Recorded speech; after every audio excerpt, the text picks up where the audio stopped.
o Zé Ruela vai falar pra mim, só vale o que tá na Bíblia. Meu irmão, você me desculpa, mas você está desonrando o maior presente que Deus te deu, que foi seu cérebro. Eles dizem que, como é que eles falam? Que Constantino que criou a Igreja Católica. A Igreja Católica. Então, você quer ver? Vamos fazer uma linha histórica para a pessoa que está em casa e fazer essa Vamos fazer. Os apóstolos, e aí os apóstolos foram passando todo o conhecimento, o know-how, todo o conhecimento, toda a experiência, para os outros que vinham depois dele, não é isso? Exatamente. Isso, e aí? E aí o que acontece? Eles vão... Qual é a base deles? É a experiência que tiveram com Jesus. Pensar o seguinte, tem um relato de que a sombra de Pedro podia curar as pessoas. Cara, se a sombra de Pedro pode curar, eu vou precisar de qual livro para acreditar? Eu tô vendo o negócio acontecer. Eu tô vendo as pessoas serem curadas, as pessoas serem libertas de espíritos maus. Né? Quando as testemunhas oculares começam a morrer, começam a existir as primeiras trocas de liderança, é que a igreja também se vê como necessidade o registro dessas histórias. Mas, hora alguma, você vai ver aqui que existe um projeto Bíblia. Gente, seguinte, agora nós vamos parar um pouquinho as missões, por quê? Porque a gente tem que reunir quem ainda está vivo, conviveu com o mestre, vocês precisam catalogar tudo isso aqui pra gente poder, aí vocês vão descansar em paz, a gente só copia isso aqui e dá pra todo mundo. E tá todo mundo salvo. Não existe isso. O primeiro que vai escrever no Novo Testamento é Paulo, de 50 para 51, que estará em Corinto, vai escrever para os Tessalonicenses. Então, até aí, nós não temos nada de produção textual. Não temos. Antes de tudo isso, antes de Paulo sentar para escrever, ele viveu a sua conversão. Ele está indo para Damasco. Quando ele chega lá em Damasco, está cego, quem vai curar é um tal de Ananias. Então, onde surgiu esse Ananias? E versículo bíblico, Ananias usou para catequizar Paulo. Como é que Ananias chega assim, não, porque está escrito, não sei o que, e por isso e aquilo? Não tem. Então veja, olha como a igreja, ela sem texto do Novo Testamento, já estava catequizando, os sacramentos já existiam, a catequese já existia, ninguém dependia de Bíblia.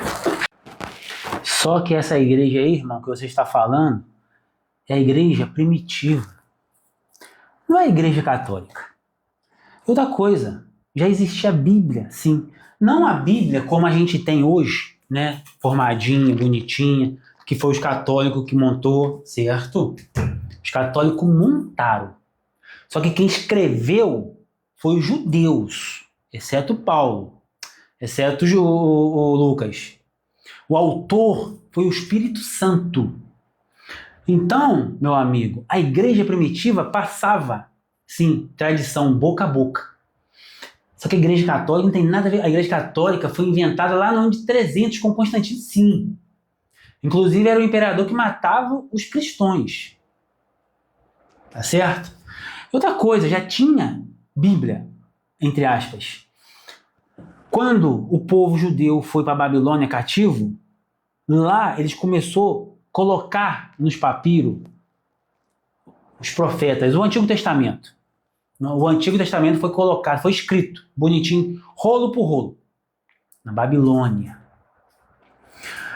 No ano de 300 a.C., com Alexandre o Grande, em Alexandria, eles colocaram tudo junto, fazendo a Septuaginta. Tá certo? O próprio Jesus, ele lia os rolos do Antigo Testamento, já tinha. Só que era rolo separado. Hoje está tudo junto, numa pequena biblioteca. Depois, lá na frente, a Igreja Católica, presta atenção, juntou tudo. Inclusive, deixou de fora os livros mais importantes.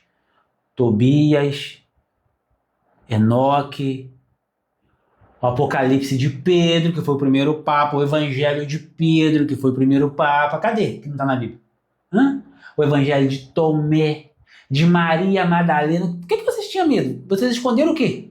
O que tinha lá que a gente não podia saber?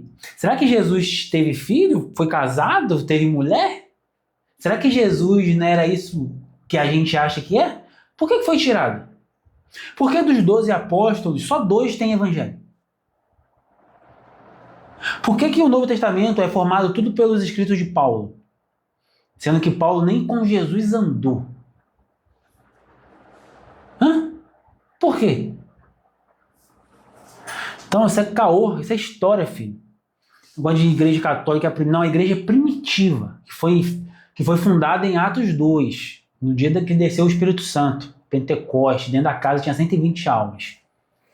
Tá? Depois, um pouquinho para frente, o apóstolo Pedro pregou, 3.000 almas se converteu, pregou de novo, mais 5.000 almas se converteu, assim foi a igreja, foi crescendo, ao ponto de crescer tanto, ser perseguida e ser dispersa. Aí sim, começou a ir para outros estados.